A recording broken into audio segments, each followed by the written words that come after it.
What if a former president was immune to criminal prosecution? Sounds like a plot for a political thriller, right? But it's not. This is the question currently facing the Supreme Court of the United States. Now imagine the gravity of this situation. The Supreme Court, the highest court in the land, is set to decide on whether a former president, Donald Trump in this case, can claim immunity from prosecution. This isn't just a question about one man's fate, but a question that could redefine the boundaries of the presidency and the interpretation of the Constitution. Why is this so significant? Well, this case is about more than just the immunity claim of one individual. It's about the broader implications of such a precedent. It's about the balance of power and the rule of law. It's about the question of whether a former president can be prosecuted for actions taken during their tenure. The case in question involves multiple criminal charges, including conspiracy to defraud the United States and obstructing the certification of an electoral victory. The Supreme Court's decision could set a new precedent for presidential immunity and raise questions about the extent to which a former president can be held accountable for their actions while in office. The Supreme Court's decision will not only impact the future of Donald Trump, but it could also reshape the future of the presidency. If the court rules that a former president is immune from prosecution, it could potentially set a dangerous precedent. It could mean that future presidents might feel they can act with impunity, knowing they won't be held accountable once they leave office. But if the court rules the other way, it could send a strong message that no one is above the law, not even a former president. This could serve as a powerful reminder of the rule of law and the checks and balances that are so integral to our democracy. This case is not just about one man, but about the future of the presidency and the interpretation of the Constitution. To fully grasp the gravity of this case, we need to rewind to the 2020 election. The year was 2020. A year of uncertainty and change, and the United States was in the throes of a contentious presidential election. This was not just any election, but one that would mark a significant chapter in the annals of American history.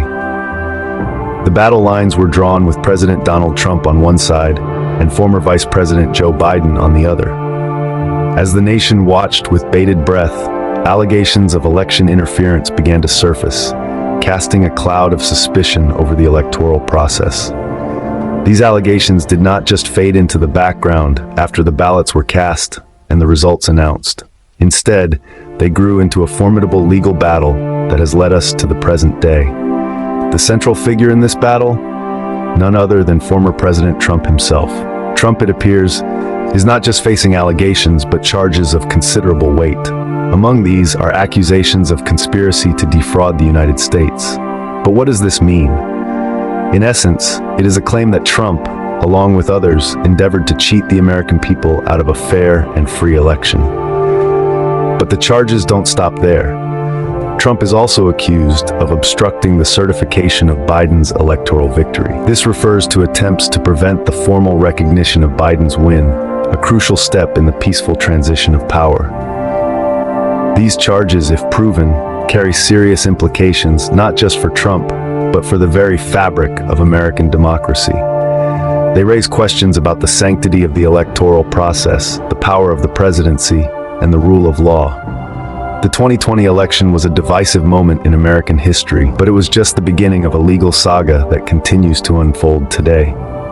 Fast forward to today, where the battle has moved from the political arena to the courtroom. In the center of this legal whirlwind is former President Donald Trump, who has claimed immunity from prosecution for charges related to alleged interference in the 2020 election. His lawyers argue that, as a sitting president at the time of the alleged actions, he is immune from prosecution.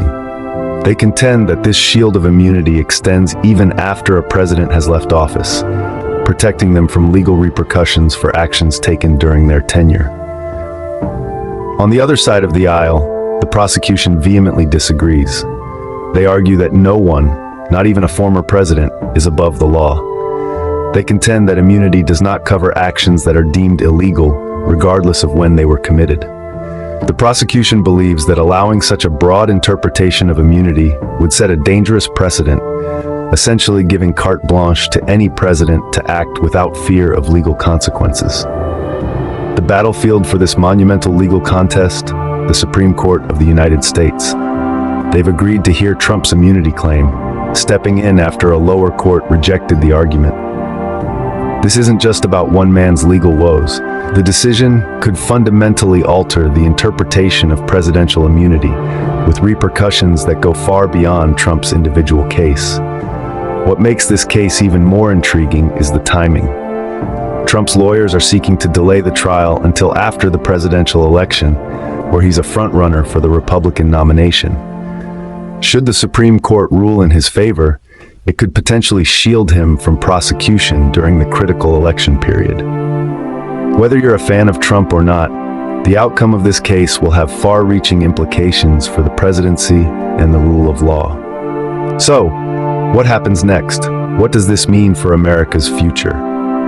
These are the questions on everyone's mind as we wait for the Supreme Court to deliver its verdict on former President Trump's immunity claim.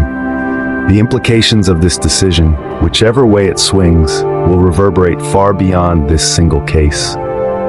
Let's start with the possibility of a ruling in favor of Trump's claim.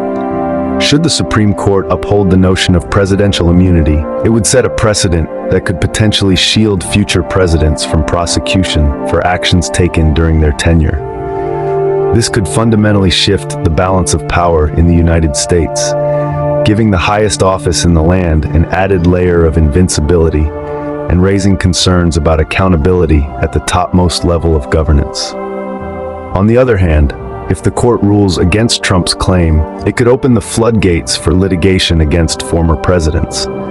This would certainly foster a climate of increased accountability, but it might also have the unintended consequence of opening up the presidency to a degree of scrutiny and potential legal persecution that could dissuade capable candidates from seeking office.